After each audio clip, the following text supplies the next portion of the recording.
이제 어제는 다니엘서를 말씀을 드렸다면 오늘은 우리 개혁주의 전철연설의 종말관, 우리 개혁주의가 주장하고 있는 종말관은 무엇이냐 라고 하는 것에 대해서 총 우리가 12가에 대해서 12가지, 11가지에 대해서 이렇게 주제를 정해서 요점만 이렇게 이야기를 해줍니다. 이 요점을 11가지 요점을 통해서 계시록 전체를 이해할 수 있는 이런 내용입니다. 그래서 오늘은 이렇게 2시간 강의를 할 것인데요. 우리가 81쪽 되겠습니다. 교재 81쪽.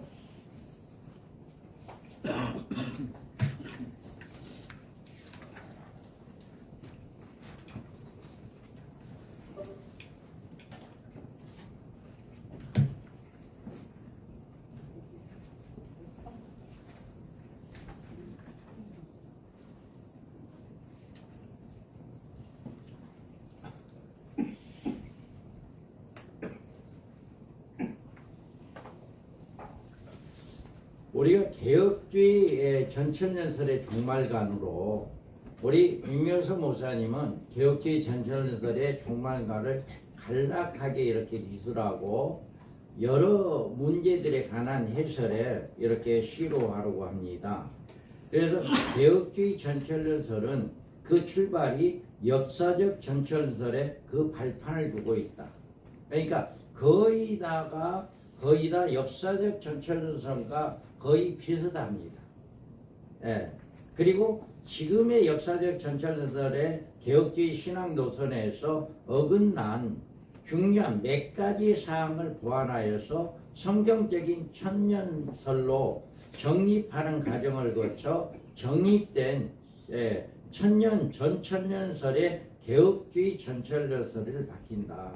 그러니까 역사적 전천년설의 그 천년기 설을 거기에서 좀 오류된 부분들, 그런 부분들을 이렇게 고쳐서 다시 새롭게 개혁주의 전천년설이다 라고 이야기합니다. 그래서 종말에 등장한 짐승에 의해서 열강과 더불어 맺어지는 한일의 언약이 주 재림의 결정적인 징조가 된다. 그래서 우리는 인류의 종말을 알리는 신년환란이 언제 우리 앞에 닥쳐올지는 알 수 없습니다. 이 일을 안다는 것은 곧 예수님의 재림의 시일을 알 수 있다는 말과 같으므로 알 수 없는 게 당연하다. 이 일에 대하여서 그날과 그때는 아무도 모르나니 하늘의 천사들도 모르고 아들도 모르고 오직 아버지만 아신다라고 주님께서 말씀하셨습니다. 아멘. 그러나 재림의 징조에 대해서는 예수님께서 여러 가지로 말씀해 주셨는데 성경을 보면 우리의 눈이 번쩍뜨게 하는 시대적 징조에 대해서 언급해 주고 있다라고 하는 것을 우리는 볼 수가 있습니다. 아멘.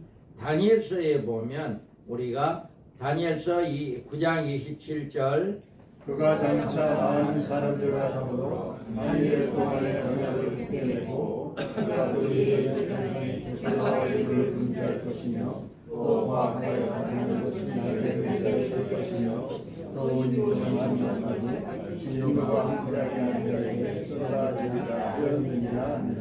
아멘. 이 말씀에서 여기서 그가라고 하는 지칭하는 인물은 한 일에 동안의 언약을 맺을 주역으로 종말의 예루살렘을 침노하여 유대인들에게 제사와 예물을 금지시키는 짐승 적그리스도를 가리키고 있습니다. 그래서 예루살렘에 이런 유대인들의 환난은 한 일의 절반인 후 3년 반에 이루어질 일이다. 그리고 그 끝에 이르면 유대인들은 대망하는 메시아가 출현하는데 이 일이 예수님의 재림으로 나타난 사건입니다.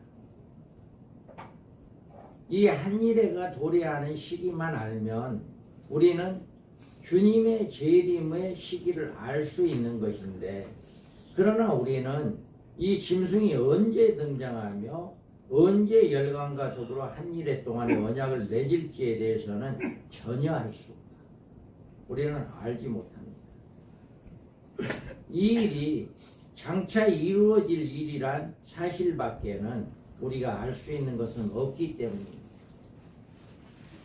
이 사실은 그 시일은 모르지만 마치 예수님이 장차 언제인가 이 세상에 오실 것이라고 하는 기대와는 다를 바가 없다.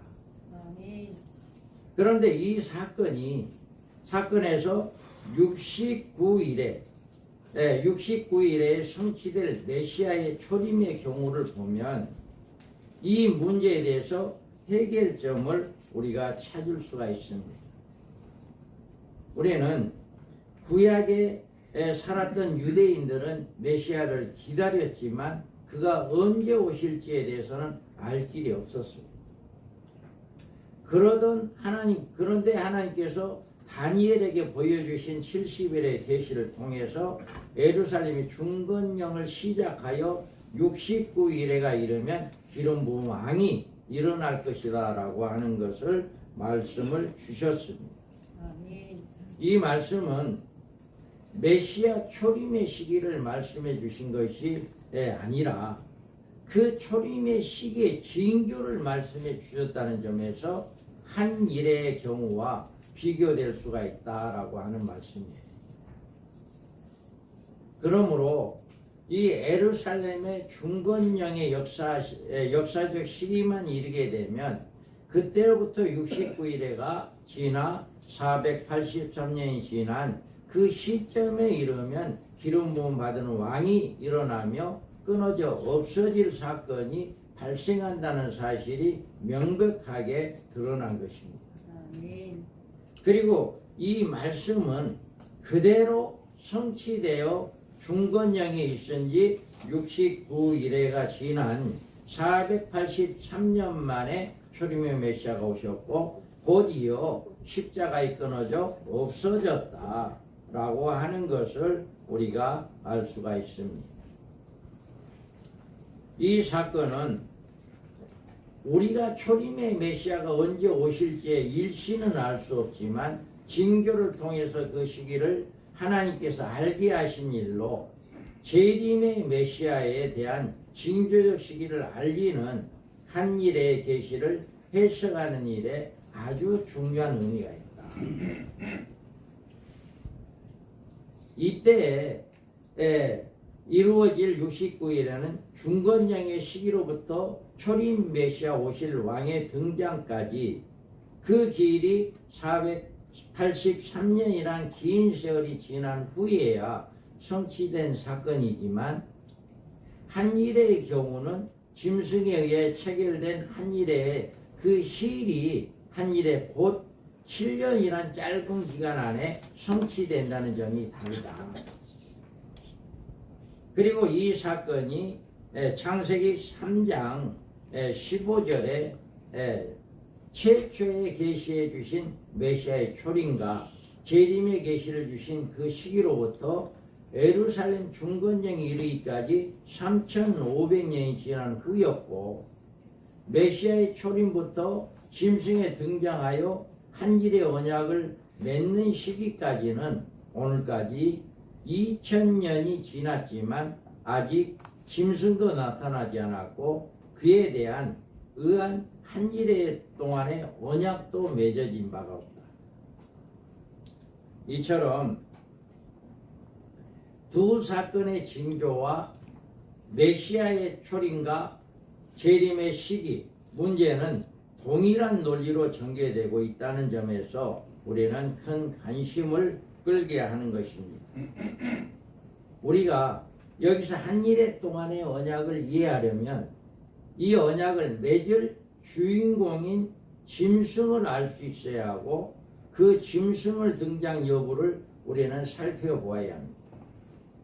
그래서 이 짐승은 다니엘서 7장에서 그의 등장의 모습을 바라볼 수 있고 그리고 이자에 의해 맺어질 한일의 사건은 누구나 알 수 있고 볼 수 있는 세계적인 사건, 아마도 예루살렘 중건령보다 더 유대인들이나 모든 인류에게 부각될 사건임을 우리는 알 수 있다. 한일의 언약은 누구도 어느 나라이건 다 알 수 있다라고 하는 것입니다.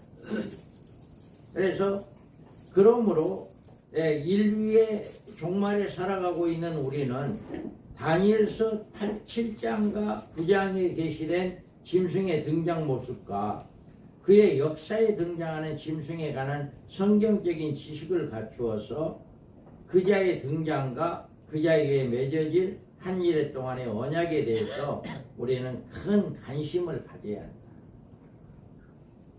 그래서 종말에 이제 아마도 다니엘서를 깨닫고 요한계시록을 읽고 듣고 지키는 성도들은 이 짐승에 의해서 맺어지는 한일의 동안의 언약을 계시로 이 세상에 종말을 알리는 7년 한란의 기간이 시작되었다라고 하는 사실을 알 수 있게 된다. 그뿐만 아니라 계시록 11장을 보면 두 증인이 한일의 동안에 한일의 바로 시점인 한일의 시작부터 1260일 동안의 예언의 사역이 시작되는 것이기 때문에 깨어있는 성도들은 등과 기름을 준비하면서 재림의 메시아를 맞이할 준비를 서두르게 되는 것이다. 우리는 밤중에 속한 자들처럼 재림하실 주님을 도둑처럼 맞이할 사람들이 아닙니다. 아멘. 늘 깨어서 기도하며 주 재림을 소망하며 잠들어 있는 성도들을 일깨우는 하나님의 종들이다. 아멘. 그래서 마지막 때 이렇게 쓰임받은 종들이다 라고 하는 것을 우리가 믿으시기 바랍니다. 그래서 종말에 등장할 짐승에 의해서 열강과 더불어 맺어지는 한일의 언약이 주 재림의 결정적인 징조고 전 3년 반에 1260일 동안 복음을 증가하는 두 증인의 사역이다 라고 하는 것입니다. 아멘. 그 다음에 우리가 두 번째로 요한계시록은 한일의 기간에 일어날 종말 사건의 계시로 교회를 위해 교회에서 주신 종말 계시다. 요한계시록은 다니엘서와 쌍벽을 이루고 있는 종말 계시인데 다니엘서는 7년 한란 중에 후 3년만 기간에 짐승에 의해서 유대인들이 당할 대한란의 계시와 짐승의 심판과 함께 올 메시아 왕국에 도래하는 것에 대해서 이렇게 계시합니다. 요한계시록에는 7년 한란 시기에 있을 교회와 짐승과 그 투쟁 또 짐승의 최후의 심판과 함께 올 천년왕국에 대한 계시가 바로 요한계시록입니다. 이와 같이 다니엘서와 요한계시록이 기록된 내용이 다르다라고 합니다. 이런 사건의 계시의 배경은 모두 다니엘서 9장의 70일의 계시 중에 마지막 한 일에 있을 종말적인 사건의 계시로 보여주신 것입니다. 이 한 일의 계시는 유대인들이 겪을 종말적인 7년 한란의 사건이요 또한 모든 교회가 겪을 종말적인 사건이기도 합니다. 그래서 다니엘서는 유대인들의 입장에서 요한계시록에서는 교회의 입장에서 한 일에 7년 한란 중에 일어날 종말적인 사건의 계시로 보여준 것이다. 요한계시록에 기록된 계시의 내용과 적용을 잘 전 교회 시대로 이제 확대시켜서는 안 된다. 자, 여기에서 요한계시록에 기록된 내용은 계시록 1장 19절 네가 지금 있는 일을 나 장차 될 일을 기록하라. 그다음에 자 그러므로 내가 본 것과 지금 있는 일과 장차 될 일을 기록하다. 여기에서 19절에 나와 있는 말씀대로 내가 본 것과 지금 있는 일과 장차 될 일에 대해서 기록한 것입니다. 여기에서 내가 본 것은 요한이 계시를 받을 당시 본 현상으로 1장과 4장과 5장의 내용으로 요한은 1장에서 계시자의 영광을 보았고 4장에서 계시를 집행하는 하늘의 총본부인 하나님의 보좌를 보았고 5장에서는 이 계시를 집행할 심판권자이신 어린 양을 본 것입니다. 아멘. 여기에서 지금 있는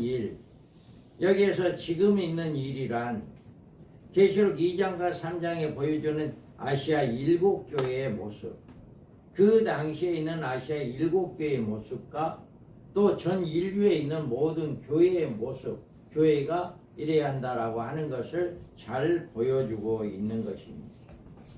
그리고 장차될 일, 6장부터 22장까지 요한계시록에 게시된 핵심적인 내용이 바로 장차될 일이다 라고 하는 것입니다. 아멘. 장차될 일에 계신 6장에서 22장까지 내용은 교회 시대의 상황과 역사적 사건이 기록된 것이 아니라 종말의 한 일의 중에 일어날 사건만이 기록되어 있다는 것이다. 아멘. 요한계시록에는 게시된 장차될 일의 사건의 범위는 한 일의 중에 일어날 사건에 국한되어져 있다.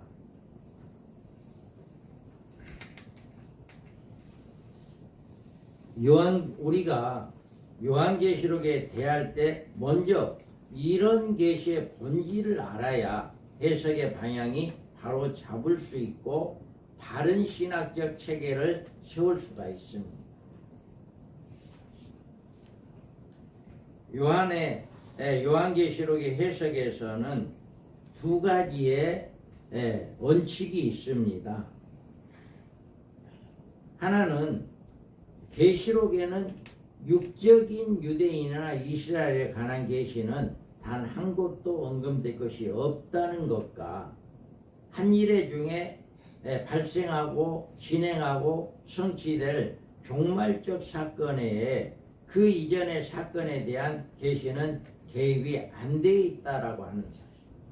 그러니까 이전에 있던 모든 사건은 기도의 사건이라든가 아니면 인류에 있었던 이런 사건들, 이런 것들은 여기에 기록되지 않고 오직 한 일의 언약에 대해서만 계시록에 기록이 되어 있다.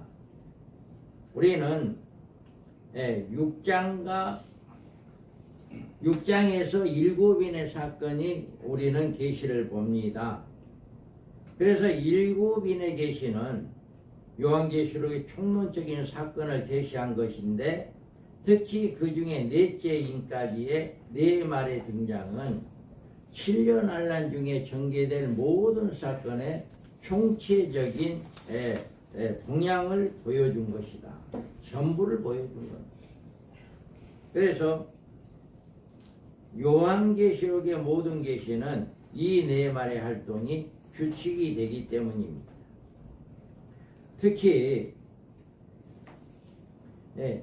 첫째 인의 개봉으로 등장하는 신말의 계시는 7년 환란의 시작점을 알리는 중요한 사건으로 등장하며 장차 이 땅에 임할 인류에 대해 환란에서 하나님의 교회를 또 보호하는 하나님의 종들의 예언 사역의 모습을 보여주는 굉장히 중요한 계시이기도 합니다. 아멘. 유대인들에게는 짐승에 의한 한 일의 동안에 언약의 성사로 종말의 시기를, 그리고 교회에게는 하나님의 종들의 종말적인 예언의 사역으로 인류 종말의 7년 환란의 도래의 시작으로부터 보게 되어집니다.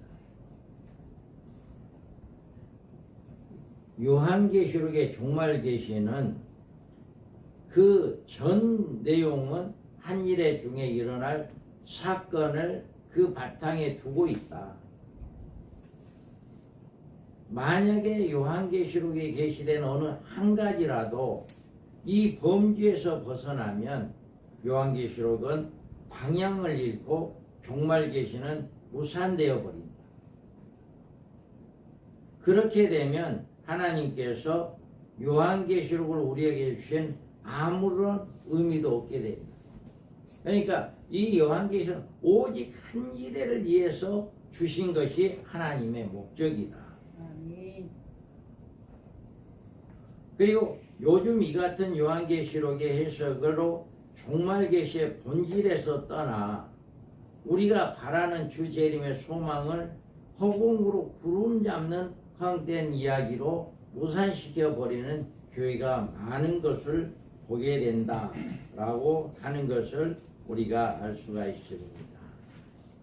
그 다음에 우리가 계시록 6장의 흰말탄 자의 투쟁은 계시록 11장 두 증인의 예언 사역이 있고, 이들은 그 대상이 계시록 7장에 14만 4천 명의 우리 하나님의 종들이고, 이들의 자격은 계시록 14장에 나와 있는 하나님의 신실하고 충성된 종들이다.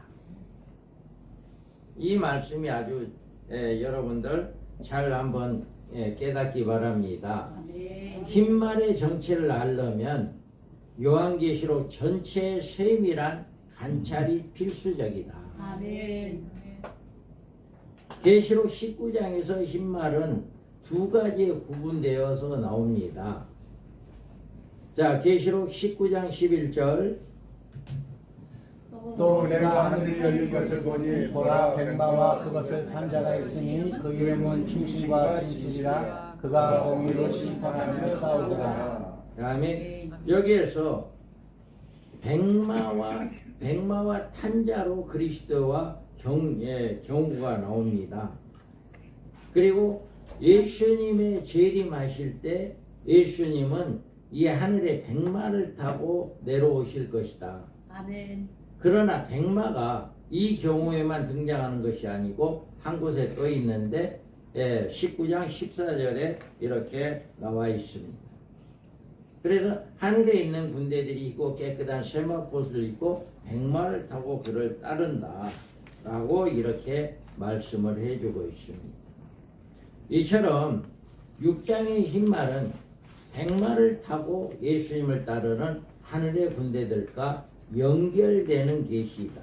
아멘. 그래서 하늘에 있는 군대들은 천사들이 아니다. 아멘. 이 천사들이 지상의 적그리스도의 군의 군사들과 싸우는 하늘 군대들이 될 수가 없기 때문입니다. 우리 계시록 17장 14절입니다. 그들이 어린 양과 더불어 싸우려니와 어린 양은 만주에 주시고 나 하나님의 왕이시고 그들을 이기시리더이요 또 그와 함께 있는 자를 꼭 부르신다고 택하심을 받은 진실한 자들도 이기리로다. 아멘. 이와 같이 어린 양과 더불어 싸우려냐 어린 양이 만주해 주시어 만왕의 왕이시므로 그들을 이기실 터이요 또한 그와 함께 있는 자들 곧 부르심을 받고 택하심을 받은 진실한 자들도 이기리라. 이렇게 하나님 주님과 함께 내려오는 이 하늘의 군대들은 천사들이 아니다. 그리고 이들은 첫째 부활자들의 순교 성도들인 것을 우리는 알 수가 있습니다. 다음으로 흰말 탄자는 면류관을 쓰고 있습니다. 예, 우리가 보니 흰말이 있는데 그 탄자가 활을 가졌고 면류관을 받고 나아가서 이기고 또 이기려고 하더라. 이렇게 이야기를 하고 있습니다. 여기에서 면류관은 스테파노스라고 하는 이름의 면류관입니다. 이 면류관은 옛날 올림픽 경기 때 우승자에게 씌운 얼개관을 상징하는 것으로 성경에서는 충성된 하나님의 종들에게 약속된 하늘의 상급으로 표시됩니다. 이 같은 스테파노스의 상급은 성경 여러 곳에서 기록되어 있습니다. 요한계시록에는 적그리스도와 전쟁을 하다가 순교하는 하나님의 종들에 대하여 말씀해주고 있고, 그리고 이들이 받을 상급에 대해서 첫째 부활자로 천년왕국에서 그리스도와 더불어 왕노릇하는 상급이 있다라고 하는 것을 이야기하고 있습니다. 그러므로 이 흰말은 우리 하나님의 종들로 선발된 14만 4천 사명자들과 연결되고 11장에서 예언의 사역을 이루는 두 증인들과 연결됩니다. 이곳에서 흰말과 14만 4천과 두 증인의 동일한 사명을 가지고 종말 사역을 하는 하나님의 종들이고, 원래가 하나이고 두 증인은 두 명의 증인을 가리킨 것이 아니라 종말에 하나님께서 추수의 일꾼들을 쓰실 마지막 하나님의 사역자를 두 증인으로 이렇게 말하고 있습니다. 아멘. 이들이 등장하는 모습이 계시록 7장에서 나오고 그 수요는 14만 4천 명이라고 이야기했고, 그 자격에 대해서 14장에서 나옵니다. 이들은 인류의 최종말에 하나님께서 들어 쓰실 하나님의 종들입니다. 이들은 전 3년반 기간 예언의 사역을 하다가 적그리스도에 의해 순교를 당함으로 순교자의 반열에 들어가며 주님 오실 때 주님과 함께 올 첫째 부활자의 영광을 누리는 성도들이다. 그러면 하나님께서 첫째 인을 떼시는 일에 다시 예언하는 사명을 받아 적그리스도와 싸우는 하나님의 종들을 등장시키는 것입니다. 경종을 이 세상에 알리고 하나님의 교회로 회개하게 하여 신부의 단장을 시키려는데 이들을 사용하는 데 목적이 있다. 마지막 때 계시록 6장의 흰말을 탄 자의 투쟁은 11장의 두 증인의 예언 사역이고, 이들은 그 대상이 7장의 14만 4천 명의 우리 하나님의 종들이고, 이들의 자격은 14장에서 이렇게 신실한 종들로 이렇게 나옵니다. 그래서 이 흰말의 등장은 매우 중요한 의미를 가집니다. 이들의 활동 기간이 1260일간이다. 그리고 이들이 활동 계시는 7년 한란 한산점이 된다는 점에서 지혜 있는 하나님의 백성들은 이들이 등장을 통해서 7년 한란이 이르렀다고 하는 시대의 징조를 깨닫게 되는 것이다. 아멘. 우리는 이 흰말이 언제인가 반드시 등장한다는 사실을 명심하고, 요한계시록에 기록된 이 예언의 말씀을 읽고 듣고 지키고 지키는 자는 복 있는 성도들이 되어야 한다라고 하는 것을 이야기하고 있습니다.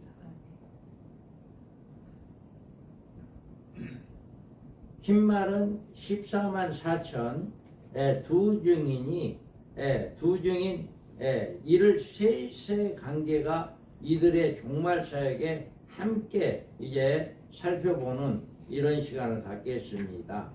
그래서 이 흰말의 정체는 7장에서 천사에 의해서 그 이마에 인침을 받음으로 사명자로서 권능을 받는 14만 4천입니다. 마지막 때 쓰임 받는 사람은 인침을 받지 못하면 쓰임을 받지 못합니다. 아멘. 그리고 이들은 하나님의 종들이 10장에서 작은 두루마리를 받아먹고 예언을 전파하는 사명자들이다. 아멘. 책을 받아먹고 예언하는 자들이다. 그리고 이들은 11장에서 1260일 동안 전 3년만 기간 다시 예언하는 사명의 전 세계적인 주 재림의 복음을 전하는 자들이다. 이들이 1260일 동안만 복음을 전하는 자들입니다. 또 이들은 적그리스도의 순교를 당한 후 첫째 부활자가 됩니다. 계시록 11장 12절 읽어봅니다. 하늘로부터 큰 음성이 있어 이리로 올라오라. 그들이 듣고 도로를 타고 하늘로 올라가니 그들의 원수들도 공경하더라. 아멘. 아멘. 이와 같이 마지막 때에 이렇게 순교를 당한다 라고 하는 것을 우리가 볼 수가 있습니다. 이들은 적그리스도의 순교를 당한 후 첫째 부활자가 됩니다. 계시록 20장 4절. 또 내가 부자들을 거기에 거기에 자들이 또 내가 본 예수를 지었으니 하나님의 말씀대로는 목배임을 당한 자들의 영혼들과 또 짐승과 그의 우상에게 경배하지 아니하고 그들의 이마와 손에 그의 표를 받지 아니한 자들이 살아서 그리스도와 더불어 천년 동안 왕으로 다니니. 아멘. 여기에서 보면 두 부류의 순교자입니다.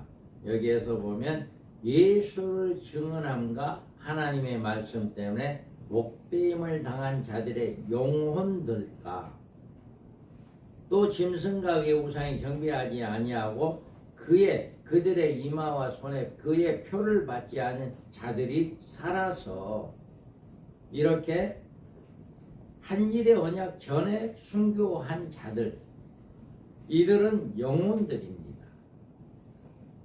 그리고 한일의 언약이 이루어지고 1260일 동안 복음을 증거한 자들이 순교를 당하고 죽임을 당하고 살아난 자들, 이들이 살아서라고 하는 이들이 두 부류로 이렇게 순교자들과 다 순교자인데 한일의 언약 전의 순교자와 한일의 언약이 이루어지고 난 후의 순교자가 분류가 된다. 이것이 그러니까 목배임을 죽임을 당한 자들은 한일의 언약 전에 창세기에부터 시작해서 순교당한 모든 순교자들, 한일의 언약 전까지, 그리고 한일의 언약이 이루어지고 난 다음에 이마와 손에 그의 표를 받지 않고 살아서 이들은 적그리스도가 나오고 적그리스도가 통치 시대에 그들에게 1260일 동안 복음을 증거하고 죽었다가 살아난 자들, 이 순교자들이 바로 이들이다라고 하는 것을 우리는 알 수가 있습니다. 아멘. 이들은 하늘의 시온산에 올라가 새 노래를 부르며 주 재림의 날을 기다린다. 14장 1절에서 3절입니다. 또 또 내가 보니 보니 보라 어린 양이 시온산에 섰고 그와 함께 14만 4천이 서 있는데 그들의 입안에는 어린 양과 그 아버지의 이름을 쓴 것이 있더라. 내가 하늘에서 나는 소리를 들으니 많은 들소리와 같고 큰 노랫소리와 같은데 내가 들은 소리는 검은 고 타는 자들이 그 검은 고를 하는 것 같더라. 그들이 보좌과 하늘의 생물과 장군들 앞에서 새 노래를 부르니 땅에서 성령을 받은 14만 4천 밖에는 능히 이 노래를 배울 자가 없더라. 아멘. 어제 간증의 시간에서 우리 한 목사님 우리 한병수 목사님께서 열을 토한 말씀이 바로 이 말씀입니다. 그래서 나는 깜짝 놀랐어요.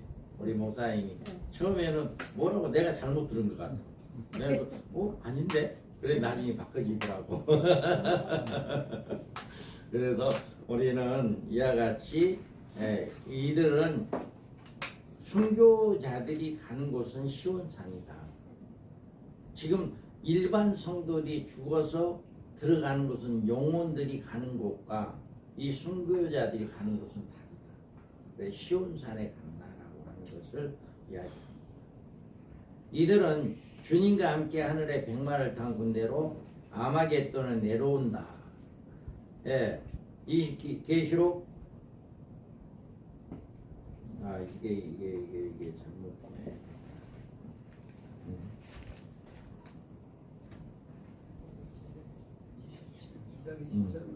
네, 이 계시록 2장 26절 27절 읽어봅니다. 이기는 자와 끝까지 매일을 지키는 그에게 만국을 다스리는 권세를 주리니 그가 철장을 가지고 그들을 다스려 질그릇을 깨뜨리는 것과 같이 하리라. 나도 내 아버지께 받은 것이 그러하니라. 아멘. 이와 같은 권능을 가지고 이제 이기는 역사가 일어납니다. 또 19장 14절 15절 하늘에 있는 군대들이 이고 깨끗한 샘 앞으로 서있고 백마를 타고 그를 따르더라. 그의 입에서 예리한 검이 나오니 그것으로 만국을 치겠고 신이 그들을 철장으로 다스리며 또 친히 하나님 곧 전능하신 이의 맹렬한 진노의 포도주들을 맑겠고. 아멘. 아멘. 이와 같이 이렇게 이런 역사가 있게 되어진다. 또 이들은 부르심을 받고 택하심을 받은 진실한 자들로 종국적으로 승리한다. 계시록 17장 14절 그들이 어린 양과 더불어 싸우려니와 어린 양은 만주의 주시요 만왕의 왕이심으로 그들을 이기실 터이요 또 그와 함께 있는 자들 곧 부르심을 받고 택하심을 받은 진실한 자들도 이기리로다. 아멘. 이런 축복이 있습니다. 고린도전서 15장 23절 그러나 각각 자기 차례대로 드리니 먼저는 첫 열매인 그리스도요 다음에는 그가 강림하실 때에 그리스도에게 속한 자요. 아멘. 아멘. 이와 같이 그리스도에 속한 자, 이 첫째 부활자를 이야기합니다. 아멘. 유다서 1장 24절입니다. 아담의子孫사람들에 대하여도 예언을 될 거라 주께서 그 수만의 거룩한 자와 함께 임하셨나니. 아멘. 이와 같이 첫째 부활자들과 함께 내려오신다 라고 하는 흰말이 바로 이와 같이 이 사역을 감당하는 자들이다 라고 하는 것을 이야기합니다.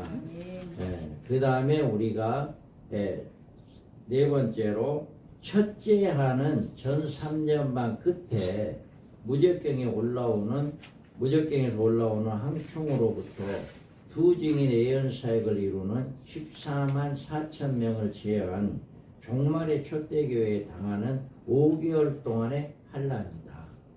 이게 첫째 하거든요. 하는 이제 세가 하거든. 첫째와 둘째와 세하로 되어 있는데 이 첫째 하는 우리 성도들에게 주는 하입니다. 그래서 요한계시록에는 세 가지 하가 있고 이 하는 7년 환란 중에 있을 종말적인 환란을 가리킵니다. 그 첫째 하가 다섯 번째 천사가 나팔을 불 때 일어나는 환란으로 이 환란을 5개월 항충 환란이라고 부르고 항충의 때리 5달 동안 이마에 입맞지 않는 사람들에게 환란을 주기 때문에 이런 이름을 붙였습니다. 종말적인 계시로 볼 때 첫째 하는 대단히 중요한 사건으로 사탄이 인류의 종말에 하나님의 교회에 최종적으로 도전하는 사건이기 때문입니다. 문제는 이 첫째 하의 가해자에 대해서 무적경에서 올라온 악령들의 영적 지배를 받은 항충의 때들로 명시되어 있으나 그 피해자에 대해서는 대상에 대해서는 대한계시가 명확하게 나타나 있지 않다. 그러니까 항충의 때를 이렇게 하는 사람들은 나와 있는데 대상자가 명확하지 않다라고 하는 거죠. 이들의 항충에 대해서 내려진 첫 번째 명령은 땅의 풀이나 푸른 것이나 각종 수목은 해하지 말라 이렇게 말했습니다. 이들 항충의 때들이 메뚜기 때들이 아니기 때문에 땅에 있는 풀 종류에 피해를 주는 것이 아니다. 이 항충이다 해가지고 그냥 메뚜기 같이 메뚜기가 아니다라고 하는 것을 이렇게 증명합니다. 그리고 그 이마에 입맞지 아니한 사람들을 그 피해의 대상으로 하고 있습니다. 이들은 인간 항충이들은 가해자 입장에서 이마에 입맞지 아니한 사람들만 괴롭히는 것이다. 이 항충이들이 이들은 사탄에 의해서 무적경 속에서 풀러나온 악령들을 지배를 받고 있는 자들이기 때문에 이들은 모두 불신자입니다.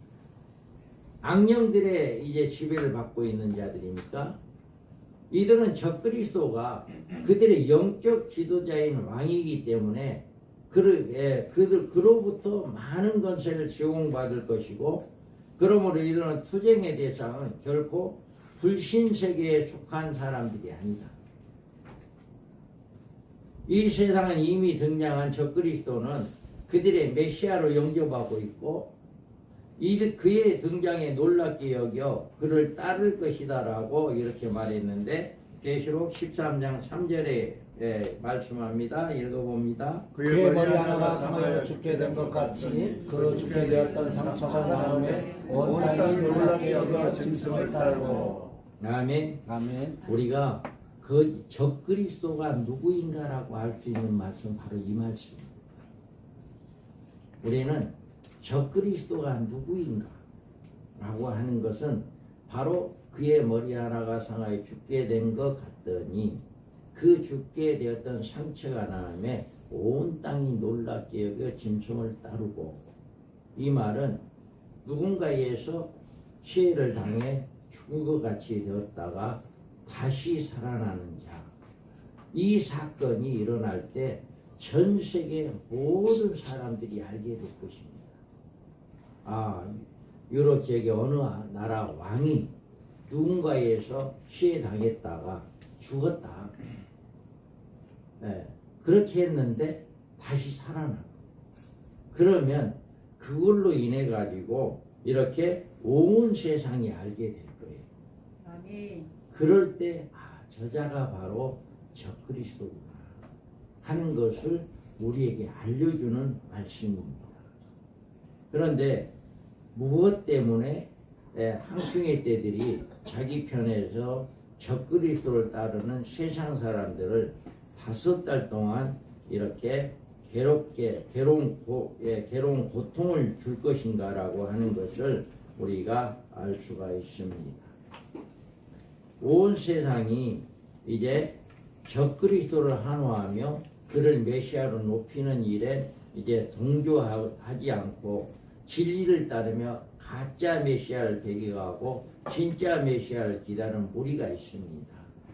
이들은 그리스도의 이름을 지키며 그 이름을 배반치 아니하는 무리들인데, 항충의 떼들은 바로 이들을 공격의 대상으로 삼고 박해하는 것이 바로 이들이다. 그래서 해입은 여자로 등장하는 하나님의 교회가 이들 사탄의 무리로부터 공격을 받는 시기는 전 3년 반 미쳐지는 시점에서 거꾸로 5달 동안, 그러니까 전 3년 반이 끝나기 시점, 그 시점에 반대로 5달 동안만 항충의 떼들로 인해서 환난을 받게 된다.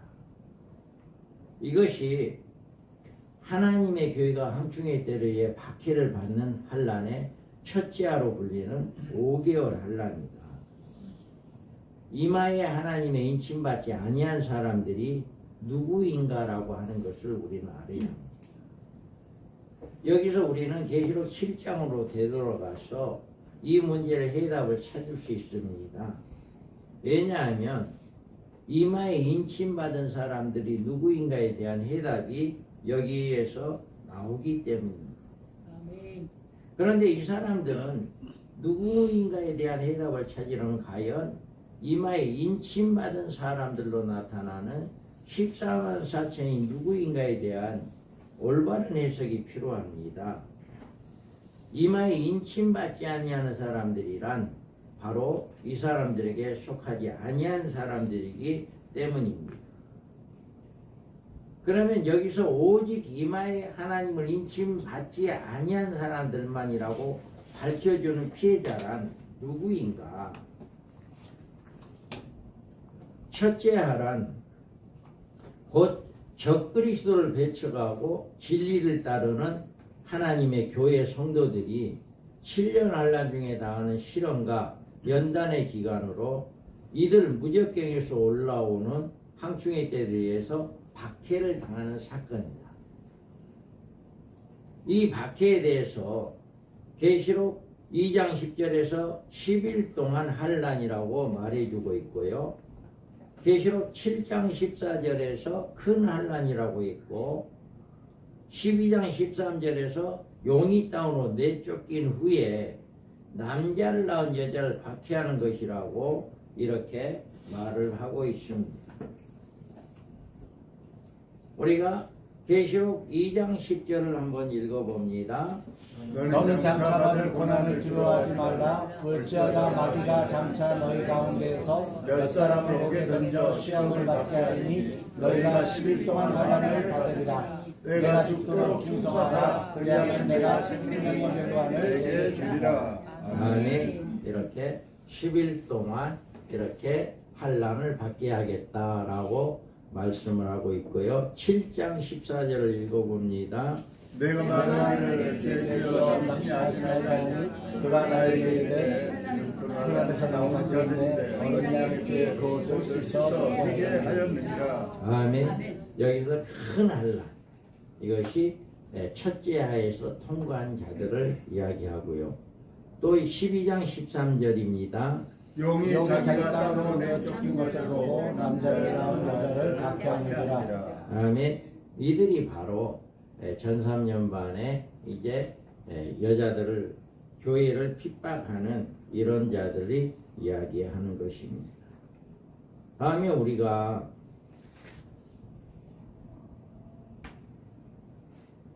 여기에서 이마에 대해서 2장 그러면 왜 이 첫째 아를 불신자들이 당하는 재앙으로 해석하느냐 하면 이렇게 해석하는 사람들은 14만 4천을 구원받는 모든 성도들로 보기 때문에 입맞지 아니한 사람들은 성도들이 아닌 불신자들로 이렇게 보는다. 여기에서 이 입맞지 아니하는 사람들을 누구냐고 해석을 할 때 이들이 불신자들이다 이렇게 해석하는 그런 경우도 있습니다. 그러나 그들의 죽이지는 못하게 하신다고 하셨습니다. 그리스도인들은 이때 이들 항충으로부터 받기는 하지만 결코 죽임은 당하지 않습니다. 그 이유는 그 기간은 죽도록 충성하라고 말씀하신 것처럼 믿음의 연단으로 시련을 받을 뿐 죽음을 주는 재앙이 아니기 때문입니다. 그때는 죽고 싶을 만큼 고통이 온다 할지라도 죽음은 없다라고 하는 것입니다. 아멘. 그리고 그날에는 죽기를 구하여도 얻지 못하고 죽고 싶으나 죽음이 저희를 피한다 라고 이렇게 말씀을 하고 있습니다. 하나님은 첫째 아이의 시험을 통하여서 우리에게 죽음을 주시려는 것이 아니라 믿음으로 이 환난을 잘 극복하고 승리하게 하시려는데 목적이 있는 것이다. 아멘. 우리는 장차 무적경에서 올라오는 황충의 때들로 말미암아 7년 환난 중에 이 같은 첫째 아를 만날 것입니다. 이 황충의 아는 교회에서 알곡과 가라지를 가르는 일에 결정적인 역할을 하게 됩니다. 황충의 때들의 박해로 가라지는 떨어져 나갈 것이다. 우리가 코로나로 인해 가지고 많은 성도들이 떨어져 나간 것을 보고 와, 이게 바로 황충의 때는 더 많은 성도들이 떨어져 나가겠구나 라고 하는 것을 생각을 해봤습니다. 그래서 이 황충의 이 한은 알곡과 죽정이를 가르는 일이다. 하나님은 이 첫째 하의 기간을 5달 동안으로 제한을 하셨습니다. 그리고 그들의 박해가 가장 혹심할 때 독수리의 큰 날개를 업어 하나님의 예비한 보호 장막터로 옮기신다 라고 이렇게 말씀을 하고 있습니다. 이와 같이 우리 하나님께서는 첫째 하는 알곡과 쭉정이를 고르는 마지막 심판이다. 우리 성도들에게 마지막으로 이제 키지를 하는 그 장면이 바로 알곡과 쭉정이를 고르는 것이 첫째 하다. 그래서 알곡은 곡간에 드리고 이제 쭉정이는 불에 사른다라고 하는 말씀처럼 알곡은 예비처럼 하게 하고 쭉정이는 후 3년 만에 떨어지게 하는 그런 사역이 바로 첫째 아니다. 이것을 우리는 이런 내용들을 성도들에게 우리가 이야기를 해줘야 한다 하는 것을 잘 말씀하고 있습니다. 우리가 잠깐